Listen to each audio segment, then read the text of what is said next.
อ้อันบางเทื่อบางทีนั่นอันนี้บ่แนวกินเจ้าไม่ยังอันนั้นของผัวเนาะโอ้มะขามก็เป็นตาแซ่บอยู่ไงพี่น้องพอได้อันนี้มะขามพี่น้องบ่ว่าแต่เขาแล้วบ่น้องก็กินคือกันได้แบบนี้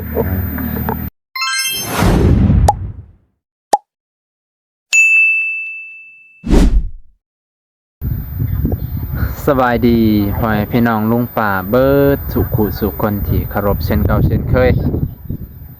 ยินดีต้อนรับเข้าสู่ส่องเบานงพาเลาะให้พี่น้องวันนี้มาเฮือนเอื่อยแดงเนาะไอ้แข้งซึ่งกามาอัปเดตเพื่อนเพิ่นนั่นแหละให้พี่น้องซึ่งวันนี้ก็มา3คนพ่อแม่พี่น้องเนาะ3คนบ่าวจอยแล้วก็บ่าวเวียงไสใจเกินร้อยพ่อแม่พี่น้องนะพอดีตอนหัวค่ำหัวแรงมาเนี่ยสีคึมๆเนี่ยนะอากาศมันเย็นไปพี่น้อง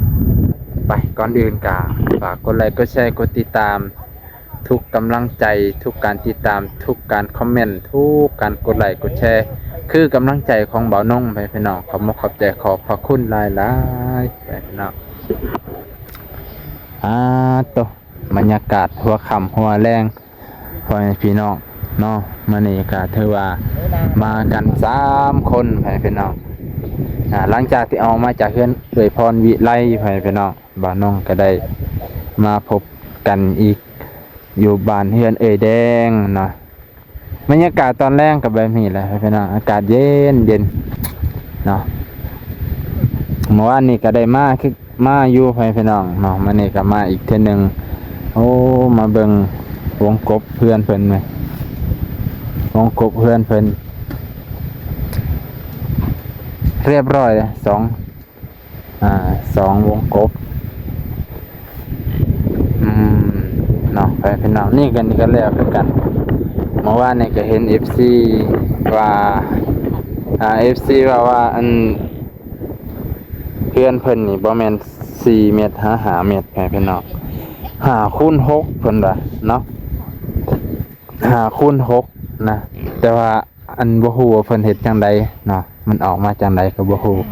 เด็กอะบ่าวเวียงสบายดีโดยมาพบพอกันคือเก่าเนาะมาพบทางเฮือนของน้องแดงโดยภาษาไทยว่าคุณแดงบ่ ภาษาลาวว่านางแดงไว้พี่น้อง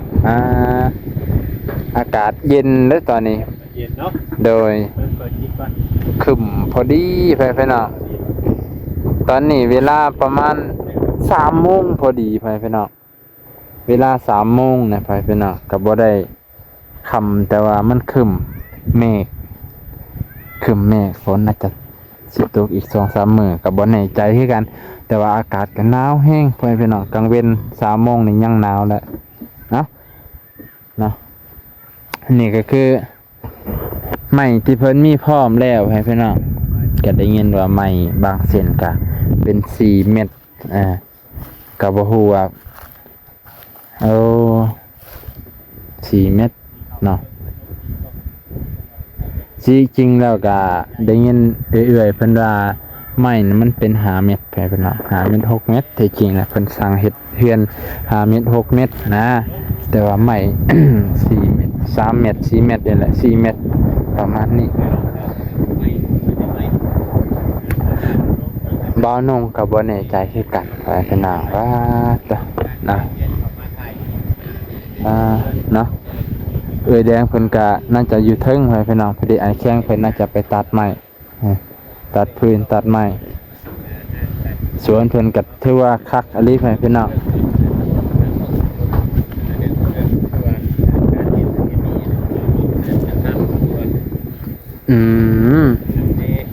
สวนเพิ่น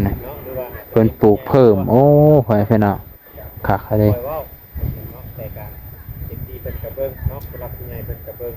โอ้สุดยอดเลยพี่น้องสวนเป็นงามนะ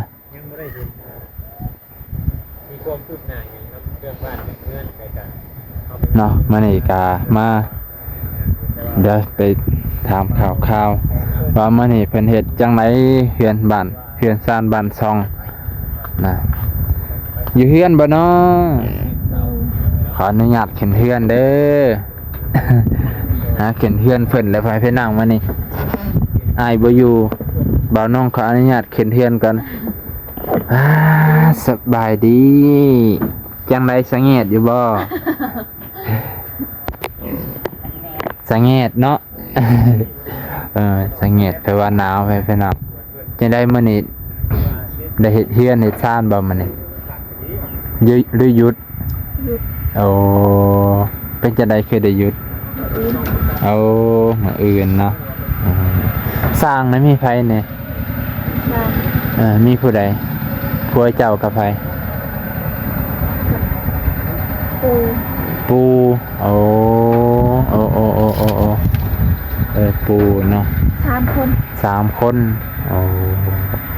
ก็ได้ยินเพิ่นว่าอยู่เฮือนน่ะจักเม็ดหาจักเม็ดก็พอแม่นบ่อัน5เม็ด5คูณ6 บ่โอ้ว่าเพิ่นว่าเอ้าเฮือนเฮ็ด5คูณ6ก็ว่าไม้ออกมาเป็นไม้4เม็ดก็มีก็บ่เป็นหยังดอกเนาะแก้ไขเอากระเทินมันผิดพลาดแล้วเพิ่นอาจจะมีไม้4เม็ดแต่บ่แน่ใจคือกันเนาะจุดประสงค์เพิ่นก็อาจจะเฮ็ดลังน้อยๆก็บ่แน่ใจคือกันพี่น้องนะเพิ่นอาจจะมีไม้บ่ยาวนั่นแหละเพิ่นก็เลยมีไม้สั้น นะมื้อนี้ก็เลยพักเวียกเนาะเนาะโอ้ยังกลางคืนก็ยังหนาวคือเก่าเนาะอยู่นี่ก็ฟ้าตบ่าวเวียงเพิ่นขึ้นมาเด้อสบายดีอีกครั้งหนึ่งเนาะสบายดีเด้อน้องแดง สบายดี เด้อก็สิเป็นน้องแดงเนาะเฮาเลยเขียนว่าเอื้อยแดงก็บ่แม่นเนาะ เจ้ากับเราอายุไผจะห่างกว่ากัน บ่าวเวียงเบิ่งหน้าก็สิฮู้ ก็บ่แม่นว่าเอื้อยแดงแก่ได้เฮานี่แหละแก่กว่า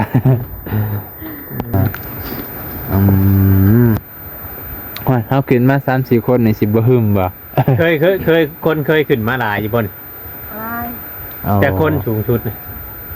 ฮอดบ่หาคนบ่ฮักเนาะ บ่ฮัก บ่จอยขึ้นมาเพิ่มอีกคนนึงนี่คือสิบ่เป็นหยังเนาะ ยันว่าบ่จอยขึ้นมาโดนน้องนี่พอแฮงได้เนาะ บ่าวนงก็50ได้นี่50กว่าแล้ว คิดกลัวคือกันบ่ยังอีกโอ้ตึกตุ่มเอาไปเข้าเฮียนบ่ผู้ใหญ่เป็นอะไรคือว่าเพิ่นยังบ่เห็นทางเพิ่นเฮ็ดหยังอยู่มันเป็นหยังมื้อนี้เป็นหยัง ไม่เป็นยัง เพิ่นหยุดบ่ยันว่าติดธุระนั่นธุระนี่บ่แม่นบ่มื้อไหนเพิ่นโยจ้ะโยวันศุกร์มื้อวันศุกร์ มื้อนี้วันพุธอีก2มื้อวันพฤหัสแม่นว่ามาเพิ่นไปเอาเสามานี้เนาะแล้วก็เพิ่นอาจสิพูดแบบพูดหยังไว้เนาะ มื้ออื่นนี่ต้องเตรียมเกือบแล้วเด้เนาะ แม่นเตรียมเครื่องตีนเครื่องหยังมันไว้หั่นแหละเครื่องแบบเครื่องหยังไว้หั่นแหละมื้อวันศุกร์น่าจะยกตอนเช้าเนาะประมาณนี้บ่ตอนเช้าเนาะถ้ากันเองผ่าแฉลมเพิ่งบ่ได้ชาวบ้านนี่บ่คือมื้อนี้บ้านนี้ตอนเพลงเมื่อกี้นี้โอ้เห็นผ่าแฉลมคักนี่แล้ววันนี้ปานนั้นเพิ่นยังเฮ็ดตะกี้เฮ็ดที่จนว่าใกล้เข้าบ่ได้เนาะวันนี้เฮ็ดเข้าบ่ได้คักบัดได้ผ่าแฉลมครึ่งสูงอย่างดีพี่น้องเอ้ยบ่แม่นว่าบ่ให้ไก่เข้าบ้านนี้บ่ให้ล่มเข้าเลยแม่นบ่ให้ดินแห้งไว้เด้ จังบ่ได้รดน้ำดุเนาะแม่ดีนั่นแหละถูกต้องจ้ะผู้ใดมาคนไปหน้าเพิ่นบ่โอ้หน้าผู้ใดคือบ่แม่นคนทางนี้มันกายคนชื่อกายโอ้คนมาหาชื่อกายชื่อเป็ดว่าง่ายว่าคำเฮาเลี้ยงลายนี่ก็มีคนมาหาซื้อเนาะสบายดี เนาะอย่าติงแห้งนะบ่จอยเอ้ยหวาดเสียวได้ก่อน บาดเสียวคือกันได้ แสดงว่าโอ้ยกูอยู่มานี่หลายปีเลยน้อยๆนี่กันอันแข็งแห้งอยู่ได้สิว่า ชื่อกระบอกเป็นยังนะ ชื่อไว้เนาะเลยใช่เป็นชื่อไห้บ่ โดย เป็นชื่อไห้ไว้ใส่ไว้ยังได้ย้ำขี้ตุ่มย้ำนี่นะไปก็บ่ค่อยใส่ปานใดหรอก เขาบอกย่ำหน้าเนาะ แม่น อันย่ำหน้ากับบ่ค่อยได้ใส่ในแถวนี้บ่แม่นต่างว่าแม่นบ่ ใช่คือกัน แบบบางคนบ่ เลี้ยงควาย เอา เองระวังบ่จอยดมจากตู อากาศขนาดเท่านี้ป้าตัวยังลมมาบูให้พี่น้อง คำเราคือไปคำแทบมันบอกคำบ่เพื่อเอาใหม่มาโอ้ยจะ ทำแล้ว จนมืดมาเลยเถอะเออ ไก่ ใต้บ่ ไก่ไก่ เอาไปตัดอยู่ดงคนบ่ ดู โอ้ จะไปแต่เช้าวัดเจ้าของรถเขาบ่ว่างบอกคือนั่นแหละ เอาวาง โอ้ กล่องยังหลายกล่องแฮะ กล่องเสื้อผ้า อ่าก องเสื้อผ้า อืม จะหนักจะเต็มเลยสองลังเลย ฉันสิใช้ เจ้าหน่อยเพื่อนที่ฮักก่อนได้นี่เนาะ ข้าวเฮ็ดเลยเนาะ เอ้ย ให้เร่งมือเฮ็ดเฮือนแหละจนน่ะ ส สิ ร้างเป็นนั่นอยู่ดอกพี่น้องแต่ว่าเป็นชื่อเขามาอยู่วันนี้นะแม่นมุงเมียนได้วบัดนี้ อืม แต่นี่เฮาขึ้นมานี่ก็โคตรอยู่เลยเอาจ้อย ไม่ได้กล่องเสื้อผ้าผมกล้องคือสาวแดง จ้า มันเสื้อผ้า ถ้าเบิ่งบัดเฮือนแล้วโล่งอยู่ดอกแถวนี้เฮ็ดเป็นเฮือนครัวเลยบ่หลังนี่ โดย โอ้เฮ็ดมองอยู่มองกินเนาะ วานนี่เพิ่นก็มาบ่ช่างวาน มา เพิ่นมาวานนี่ก็มือชุไม้มาหันเนาะ หนึ่ง อืม2 มื้อ วันนี้ข่อยก็มาบ่ฮะ มา มาบ่ เจ้าก็มาบ่วา โอ้ น มาอยู่ ลืม ลืมว่าเจ้าของมาบ่มาบัดนี้เนาะ มาค่ำแล้วบ่เห็นสร้างคิดว่าเฮาบ่ได้มา บ้านนี้ก็เห็น FC ว่าโอ้ยอย่าปลูกอูสูงหลายลูกจังไดคือปลูกสูงแท้ลูกเพิ่นอยู่ประมาณนี้แหละบ้าน โอ้ โอ้ อย่าลุกต้องกว่า เพิ่นย่านลูกอัน FC ย่านลูกเพิ่นกิ่งไปกิ่งมานะพลิกไปพลิกมา ครับกลัวจะนั่นดอกเพราะว่าเรายังน้อยเลยยังบ่ดิ้นเลย ยังบ่ดิ้น แต่ว่าเฮาก็เฮ็ดกันไว้เพื่อบ่ปลูกสูง ว่าแม่เพิ่นก็เฝ้าอยู่วันนี้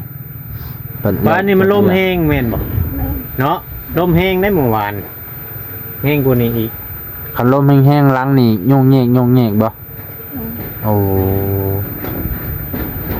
โอ้น่ะ ใครอยู่ดอกยามนี่มันบ่คือยามมันนั่นปานใดเนาะยามนั้นดินมันบวมเนี่ยมันอยากปีกนิดนึงมันอยากไปดูได้เนาะ แม่นเลยอืม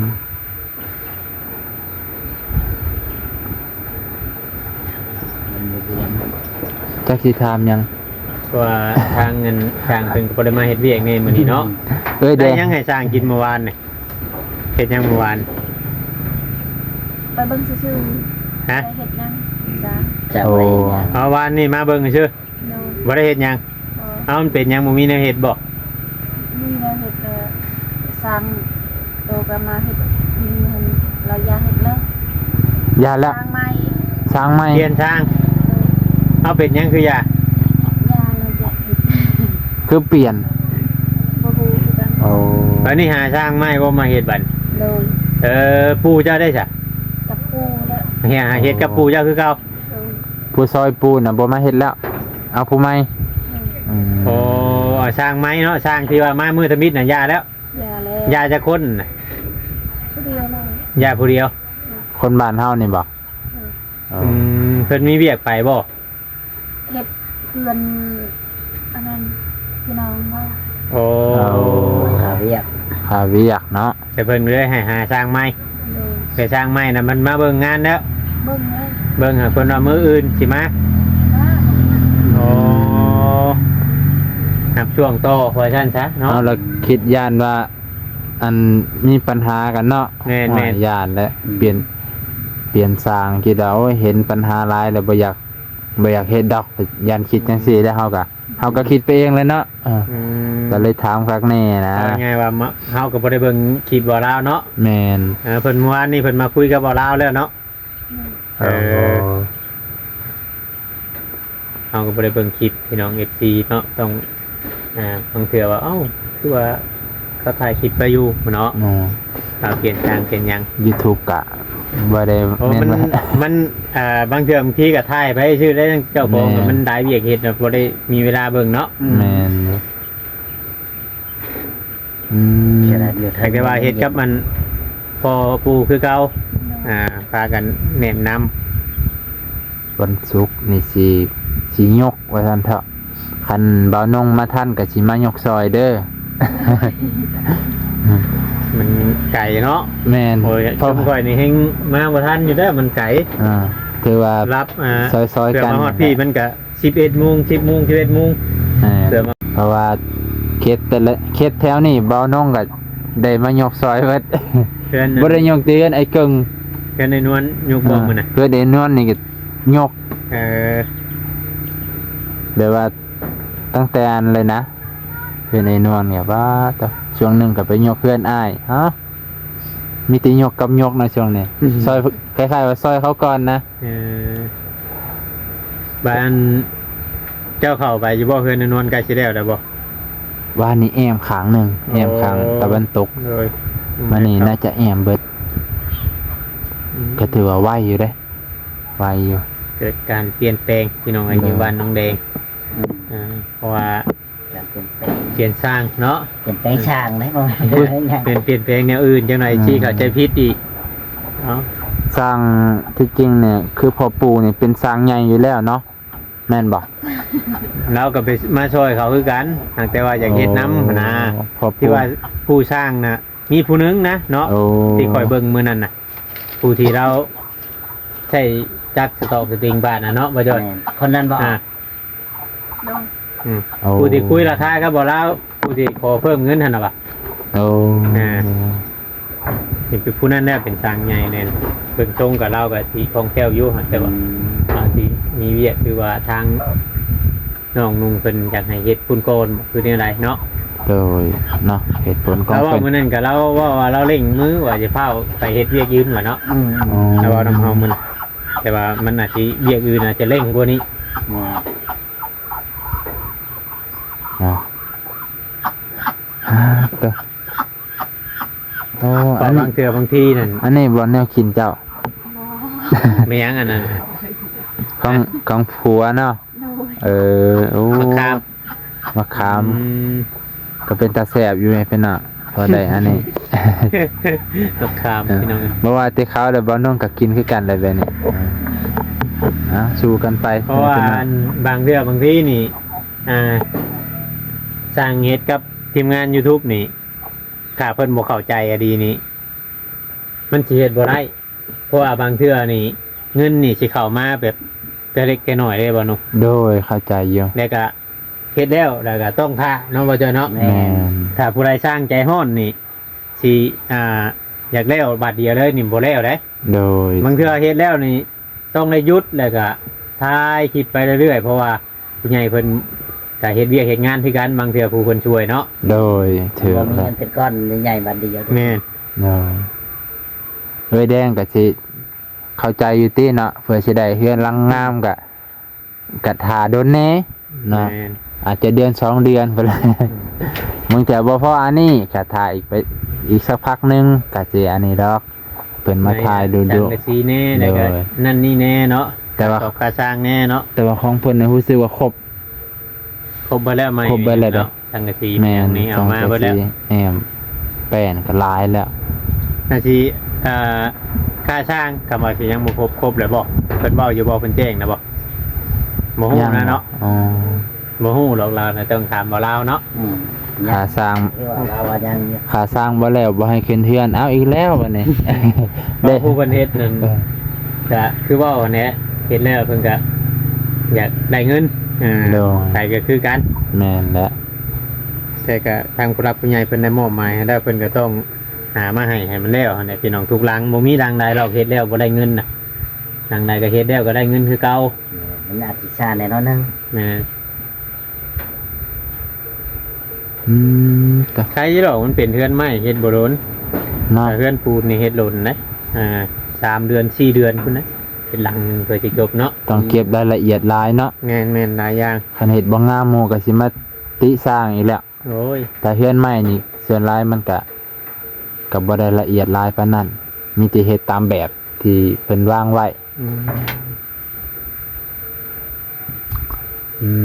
ต่อ ผัวบ่ได้ไปประกันเขียดอีกบ่มื้อนี้ บ่ มันหนาวเนาะ มา จะคิดว่าอันเขียดกับเพิ่นจักสิออกบ่ออกหนาวแฮงเริ่มหนาวเริ่มเย็นนี่ได้เฮาก็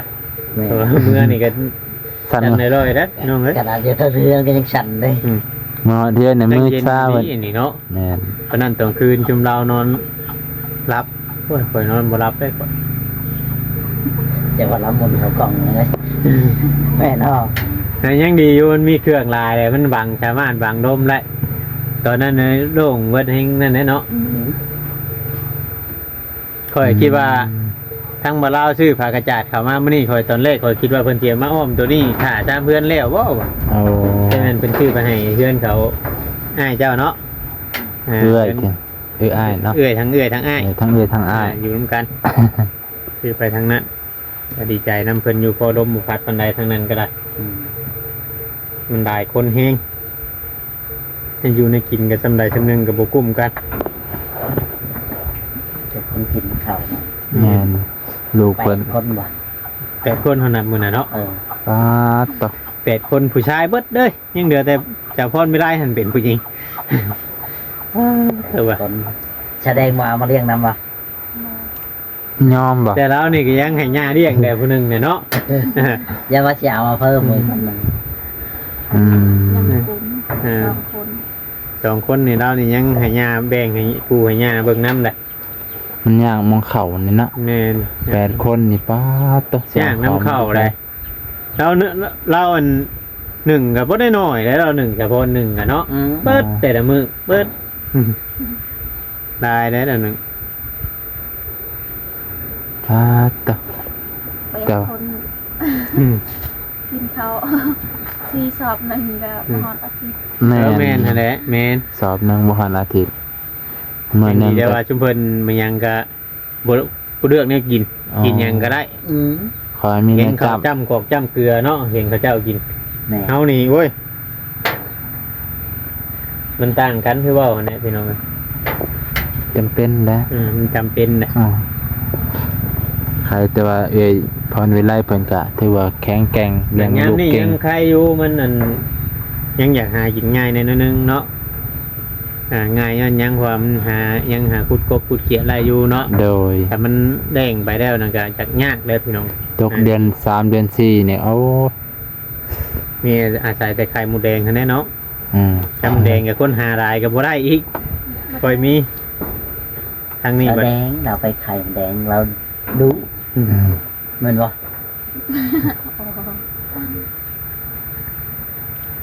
ต่อ แต่พอได้กินคำหาเนาะก็ยังพอได้กินอยู่คำที่ปัญหา